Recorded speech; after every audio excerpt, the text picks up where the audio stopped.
It's Valentine's Day weekend. Everyone's cuddling up. Everywhere you turn, there's, chocolates and flowers and rom-coms and, all the nice things that the billion-dollar Valentine's Day industry likes to shove down our throats every year. Love's in the air. Now, this would be a good time to, go ahead and capitalize on the season and, release a video all about writing romance. But we've already been there and done that. So for this, special Valentine's Day video, we are going to be covering something else that is synonymous with the red and pink holiday. That's right, ladies and gentlemen. We are going to be talking about getting laid, making the beast with two backs, coitus, relations, sex. We're going to be talking about sex. How's it going, everyone? It's Pat, your friendly internet wordsmith, and for today's video, we are going to be talking about writing sex scenes in fiction. Two quick disclaimers. One, this video has been rated M for moist. So, yeah, if you're a prude, you might want to leave now, because we are going to be talking pretty explicitly. And two, this video, it relates to writing sex scenes in fiction with the exclusion of erotica. I'm not familiar with erotica, so I mean that's a whole other beast, a creature I'm not familiar with. So what I say here isn't really going to apply, or maybe it does. Like I said, I don't know erotica well enough to make a video on it, so you're kind of on your own there. Without any further ado, let's go ahead and get into it, starting with tip number 1, and that is to always include consent. This should go without saying, but common sense ain't too common these days. So, allow me to make it abundantly clear. If your characters are going to do the nasty, then, all parties involved need to be privy to and consenting of said nastiness. There's no gray area. Sex without consent, it's just a big no-no. Now, I know what you're thinking. Consent is just going to suck all the steaminess out of the scene. And I'm not sorry to burst your bubble here. You're wrong. You're so wrong, in fact, that including consent can actually hype up the scene, if you know what you're doing. I know the idea of consent might sound a little robotic. You might be thinking of something along the lines of this. I would like to have sex with you. Do you consent to having sex? I would also like to have sex with you. I do give my consent. Awesome. Initiating sexual relations. Yeah, if you're writing it like that, that's gonna soften up and dry out every genital in the room, guaranteed. Instead, you need to try to make consent part of the foreplay. For example, you can have character A, tell character B how they've been thinking about ravaging them and how they can't keep their mind off of them. They've been thinking about them all day, etc., etc. To which character B can then, ask them to go into greater detail. Tell them how you've been thinking about them.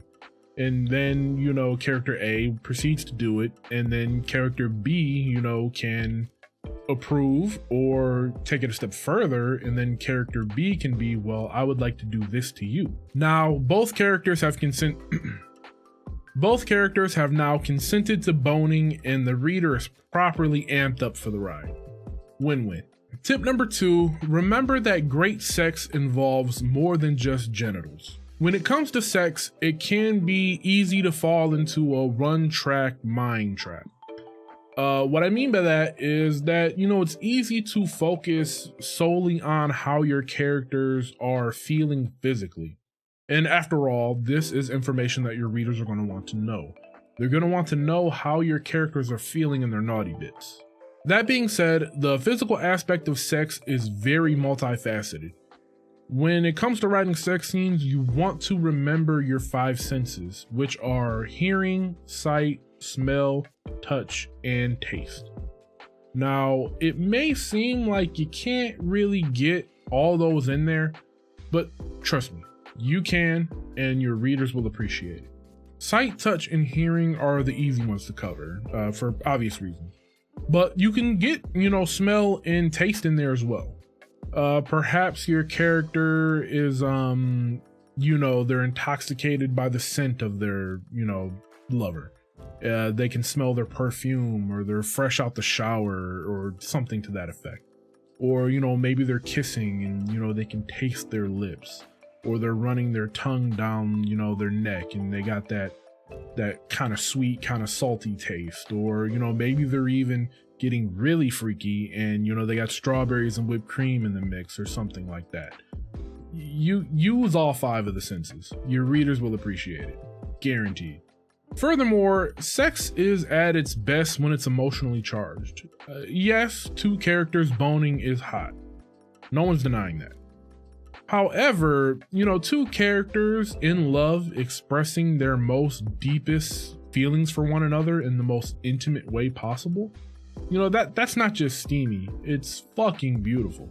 On to tip number 3, you need to consider the sex scene's place within the story. Now, this one isn't about the sex scene specifically, but it's important nonetheless, so bear with me. I promise it'll make sense in a minute. Where a sex scene is placed is crucial for a novel. If you put it at the beginning, you could be, leading your readers to believe that your book is going to be filled with sucking and fucking, and, not particularly in that order.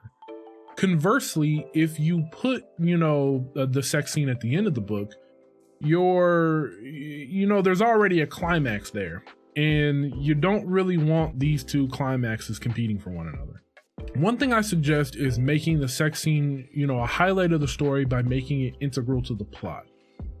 For example, if you're, say, writing a fantasy novel with a romantic subplot, one thing you could do is to, put the sex scene like somewhere between the middle and end, and potentially even tying it to the breaking point in the story.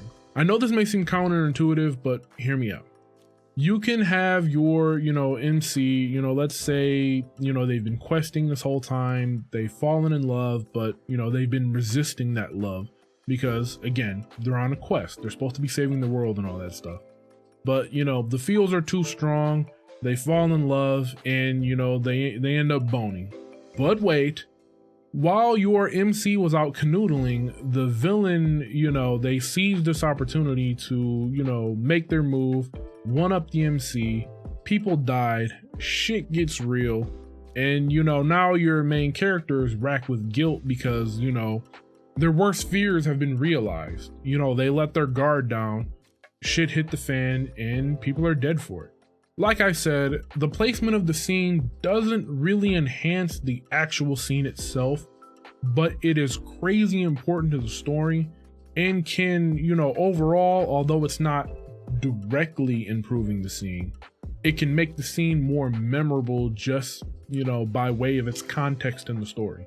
Tip number 4, remember that there are multiple people involved. Now, in a story, you can write from a variety of different perspectives. You can go first person, second person, third person limited, whatever. However, no matter what the perspective is, unless your main character is fucking themselves, sex is going to involve at least 2 people. As such, you need to keep in mind that multiple people are involved. And yes, this can be tricky. Unless you're writing in, say, third person omniscient, your readers aren't going to know exactly what's going on in each character's body, but they should be able to piece it together. You achieve this by having characters express themselves. And no, I don't mean by having a character blatantly express how they love being thrusted. I mean, I suppose you can have them say something like that, but make it sound sexy. What I mean here is remember that sex is a 2-way street. Try not to focus just on, your MC and how they're reacting to the situation, what they're doing, and incorporate input, body language, moans, etc. From their partner or, partners, whatever's floating their boat. Otherwise, your work may read like your main character is fucking a mannequin, and nobody wants that. And finally, tip number 5, keep your target audience in mind. Again, this isn't a tip that is going to help you write the sex scene specifically, but it is crucially important. So, bear with me again. Now, your target audience is going to heavily dictate, how you write the sex scene, or at the very least, they should heavily dictate that. For example, including a sex scene in YA is sketchy. After all, YA often features characters that fall under the age of 18. Now, in reality, a lot of teens, do lose their V card, before reaching 18. However, readers probably don't want to read about this experience. It can be off-putting. It's probably off-putting. In this case, if your character's getting busy is, somehow integral to the plot for, whatever reason, then it's probably a good idea to just, write a scene with some kissing, maybe light touching, fade to black, and just imply that uglies were bumped. Of course, if you're writing for adults, then, feel free to get as nasty as you want to be. Just be wary that the more detailed you get, typically the more you start to creep into erotica territory. And depending on whether you're writing for, a male or female audience, you might want to tailor your, descriptions, to fit that audience. Women probably want to read more about, the male anatomy, men probably want to read more about the, you catch my drift. And that's going to do it for this video, guys. Remember that I am still hosting my giveaway, so, keep that in mind. All the details are in the description below. And yeah, happy Valentine's Day, and I will catch you guys in the next video. Thanks for kicking it with us. If you had a good time, go ahead and slap that like button. And if you're new, consider subscribing, because we do this every week. Of course, you're going to want to hit that bell too, so you never miss an upload. Have an awesome day, achieve something great, and we'll catch you later.